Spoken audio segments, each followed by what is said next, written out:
Sitting here with Coach Steve Alford, and let's talk a little bit about the NBA championship because you have a link to this. So your son was an assistant coach for the Thunder's G League team, so he gets to celebrate in the championship the Thunder just won. I guess what is that like, seeing your son do that? Well, one, very proud. It's a proud moment for the family, and happy for him and Allie and AJ. My grandson, who's 3, got to be at a Game 7 finals game. That's pretty special, and be on the floor with the celebration. And the Thunder's just I've learned over decades now of Sam, just the way that program is ran, that whole franchise is ran. It's Christ-based, it's family-based. It's just it's an incredible organization. So just for Bryce to be a part of it, we're very excited about. And first year in coaching, and you're a part of a franchise that wins a world championship. It's pretty cool. Sticking with the NBA, one of your former Nevada players, Kobe Sanders, who spent last year with you, the draft coming up this week, and it seems like a potential second-round draft pick. It seems like a lot of the buzz in the positive direction. I guess, does that surprise you at all that he's put himself in that spot, or is that what you expected? Well, he passes the eye test. That's the first thing with, I think, that next level. He's, they do in shoes, out of shoes, all this kind of stuff, but he's right at 6'9" with shoes on, and to be able to play point, to be a combo, to be somebody that can score the way he can score. He's got very good in-between game. His 3 ball's getting better. I think the only thing that was missing with Kobe is he doesn't have that experience of being like on with our team, though we had a down year in our expectations, but it was really the only year he's been playing in front of crowds, and he didn't have that at Cal Poly. He didn't have that in high school. And so we've been telling everybody his best basketball is ahead of him because he's very skilled. He's got a great basketball IQ. He picks up things quickly. And the phone calls that Coach Neal and I have been getting over the last 2 weeks have really ramped up. So, I think he could go anywhere between 27 and 47 if you just think about the phone calls that we've been getting, which would be tremendous for him. He's from a great family. He checks a lot of the boxes. And I think the one box that he doesn't check is that box of where he's going to be 2 to 3 years from now, and I think that's where he's got a chance to be pretty special. He did set a career high in assists playing for you and played a lot more with the ball in his hands, and it seems like, in addition to the size and the shooting, that seems what NBA teams are really liking about his game, I guess. How did his 1 year at Nevada put him in this position? Well, I think it got him on that board. He might not have got on that board had he not come here, and to be able to play in the Mountain West, to be able to play, we had a good MTE event that he played well in, and a lot of these pro scouts come to our practices. We allow them to come in whenever they want, and a lot of them were attending our games. So I think all that helped him, and going through it of playing both on the ball and off the ball helped him. But just 1 year really in a strength program. Coach Eck did a really good job with him. We tell the scouts all the time that we didn't tell him to start lifting in season. He just started going with Nick, kind of did their own breakfast club lifting, and that's why I think the best basketball is ahead of him. He gets it. He wants to be good. He wants to be great. And because of his basketball foundation skill, I think he's only going to get better. So hopefully he gets picked, and hopefully he's in a really good organization that will work with him and continue his development, because I really do think 2 to 3 years from now you've got a really special player. It's obviously a big piece as you put together your 2025-26 season. You guys did start your off-season workouts. I know it's very early in the process, but what's kind of been your impressions of the group of guys that you have for this year? Really good. Really excited about it, Chris. It's just, it's adapting to a new era. Last year was, I think, the first year in my 34 we didn't have a freshman on the team, and now this is going to be the first, as I enter year 35, it's going to be the first year we've had 9 new players. So you only get 13 scholarships, and we have 9 new players. So that's a lot, and I think that's why this Bahamas trip, we wanted to take this trip last year, but Kobe, because of what happened at Cal Poly with just grades and graduation, he had to stay there till really mid-August, so we had no time to go last year. It would have been the best for us to do it last year because we were a little bit more veteran.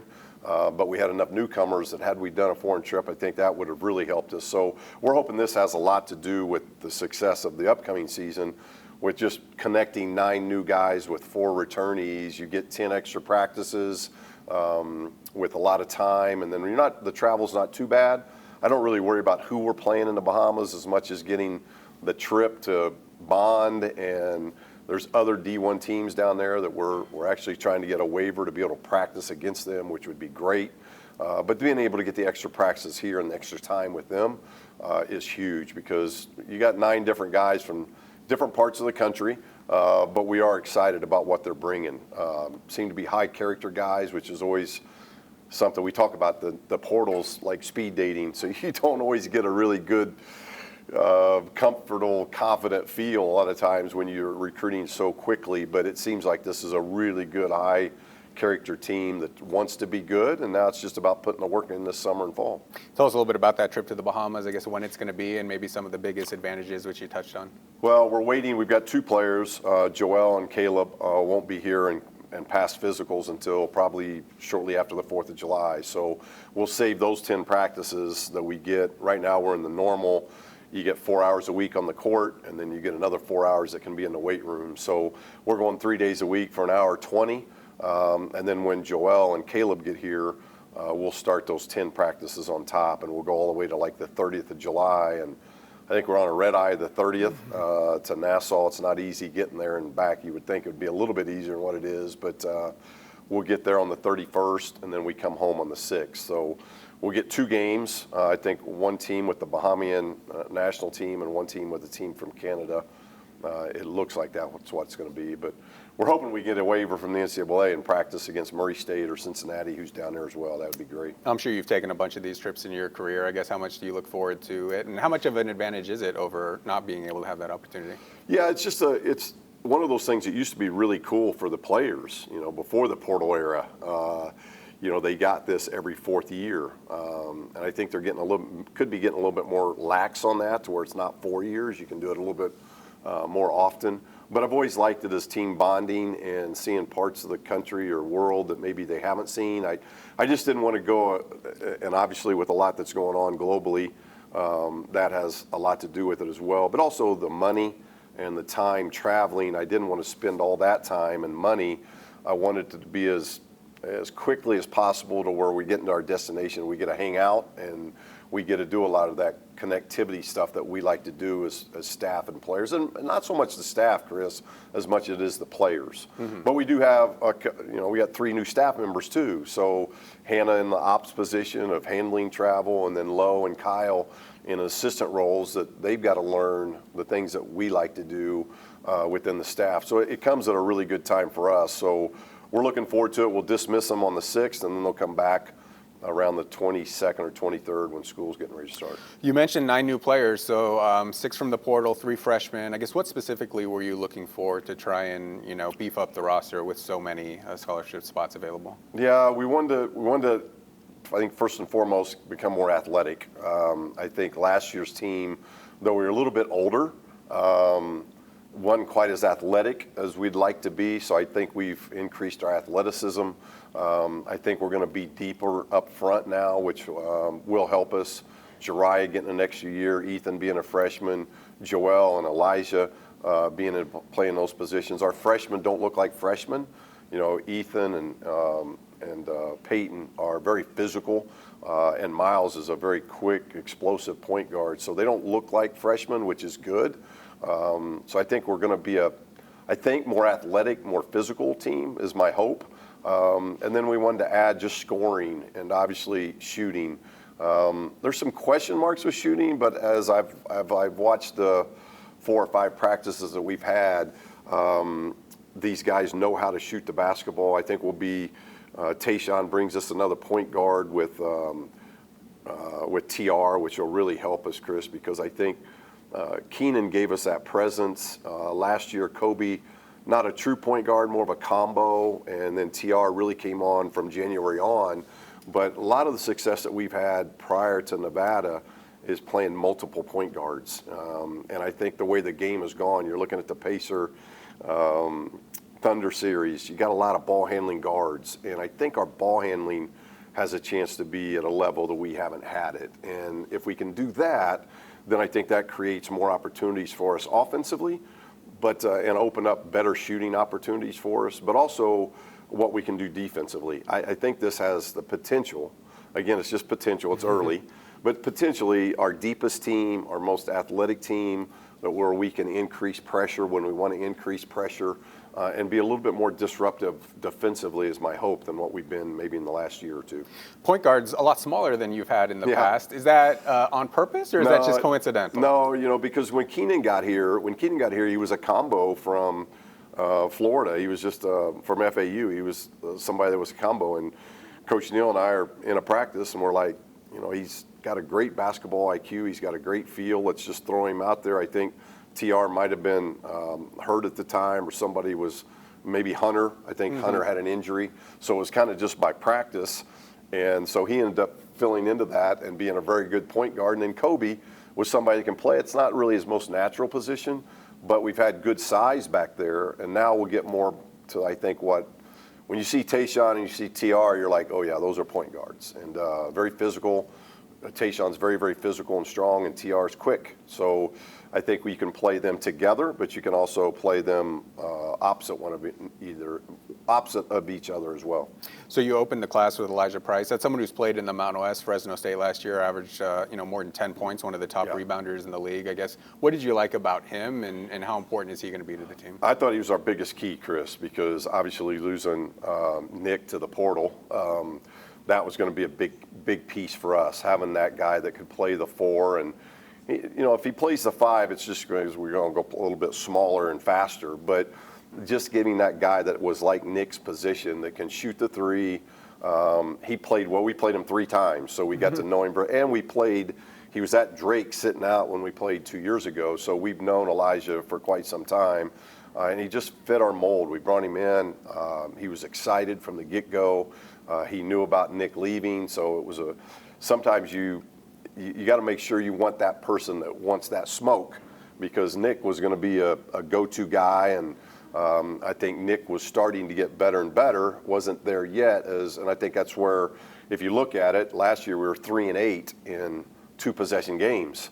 The year before, we had those go-to guys in Keenan and Jared who really wanted it late game, and we had very few late. I think we were maybe 4-3 in 2-possession games the year before. So we had a lot more games that were 3-possession or more, because we had guys that could extend that lead in the last 5 minutes. Last year's team didn't have that go-to guy that we could really go to and know that, one, free throws would be made, shots would be made, the risk takers. And Elijah really wanted that. And so we really liked that. But his athleticism, his board play, I think he's going to be really active both offensively, defensively on the backboard. And I think potentially it could be a really hard matchup. So I thought he was a big key early in the portal recruiting. So you did get 4 D1 transfers, also someone from the NAIA level, also someone from the junior college level. That'd be Caleb Lowry and then Vaughn Weems. I guess when you're trying to project someone from a lower level up to D1, I guess what are you looking for to make sure that they can make that jump? Yeah, both with Vaughn from a junior college standpoint, on his visit, again, he loves basketball. He's very passionate about it. He knows a lot about basketball, like he follows it, which I think that's a key. And to be the second leading scorer at the junior college level, we really thought he could help our scoring. And being a lefty, the way he can do things a little bit differently, I think he can shoot it and score it, and he can really get out in transition and score. So we liked all those things about Vaughn. And then Caleb is something that's new to our profession. You're getting a lot of D2s, you're getting a lot of NAIA players. Buchanan at Boise, same type of deal. And to be a 3-time NAIA All-American, he presents a great body with athleticism, and we know their coaches very well. Their assistant coach, Troy Leaf, I coached his brother, TJ Leaf, at UCLA, so we had a connection there, which was really good and helpful. But I think both Caleb and Vaughn bring maturity and bring a chip on their shoulder of, like as you're saying, when you're coming from junior college or D2 or NAIA, there's always that, can you do it at the D1 level? And so I think having guys with that kind of talent that have a chip on their shoulder that love basketball and want to prove themselves could be essential for us. You guys had fairly good continuity heading into last year. Yeah, you lost Jared and you lost Keenan, but you brought back Nick, you brought back KJ, Trey, Daniel. I guess, how is it different this offseason with so many new faces? And is that a plus, because they might be a little bit more willing to listen to you guys, and there are spots in the starting lineup that are not solidified, it doesn't seem like. Correct. I think we'll have really good competition, which is going to be a good thing. I think last year as you know, we got off to a really good start. I thought our guys did a lot of good things coming out of Charleston, being 6-1, and our only loss was a 1-point loss to Vanderbilt. So I thought we had things really going at a really good rate. And in this NIL world, it's new not just to coaching staffs, but it's also new to players. And for whatever reason, from public numbers, not so much from NSN or media, but those NILs getting out caused a big rift, and it took the better part of a month to just kind of try to educate how this works, because there's a high school player has a certain value in the NIL, a returnee has a certain value in the NIL, and then the portal individual has a certain value. Not all those things match, and so there was a lot of education going on. I'm very fortunate. Coach Neal's been an agent before. He's been a coach at the NBA level. And, we talk about it all the time. Like, there's collective bargaining. There's free agency with guardrails. Right now, we're in a profession where there's no guardrails. And, yeah, you're going to talk about rev share.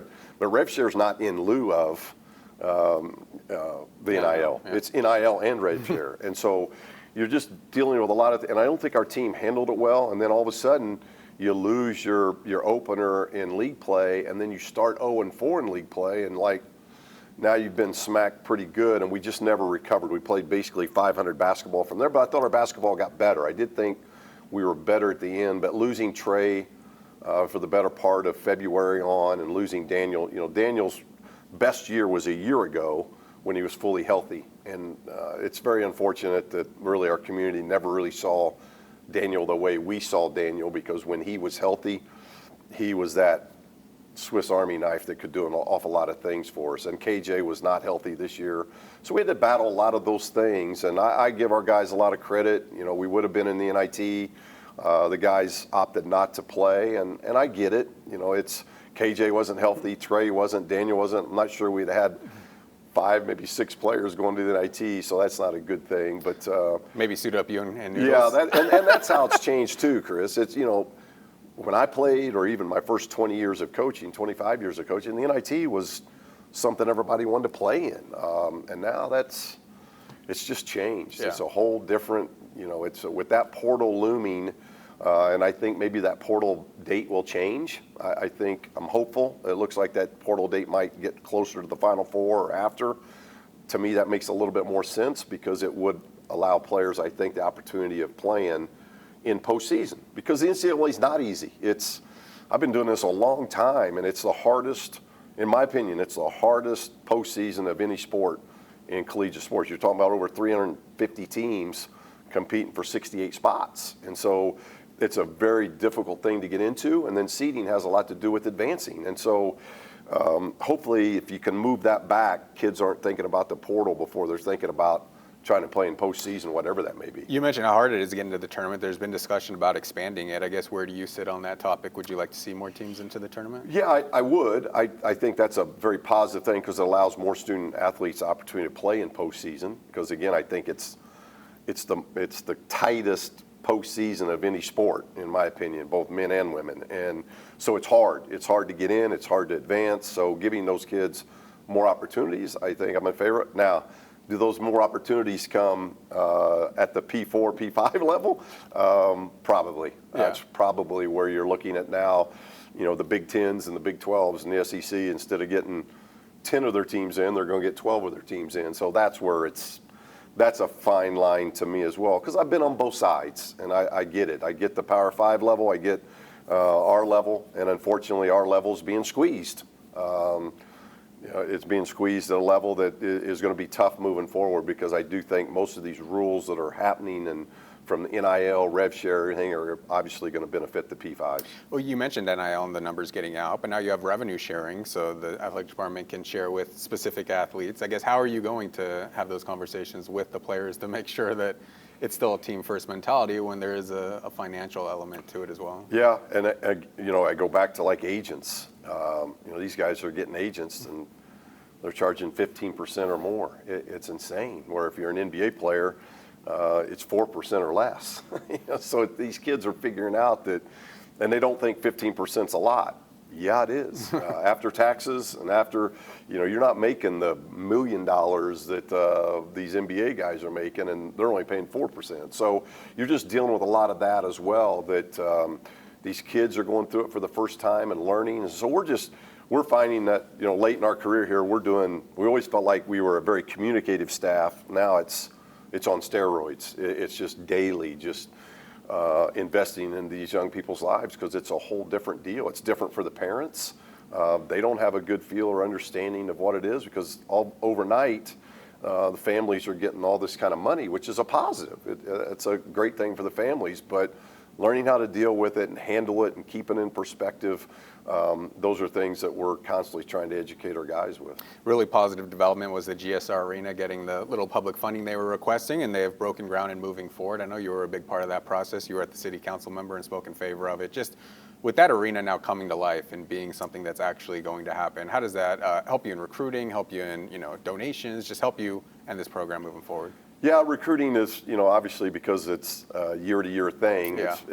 It'll be better when there's an actual physical building, but we're so excited about it, Chris. It's much needed.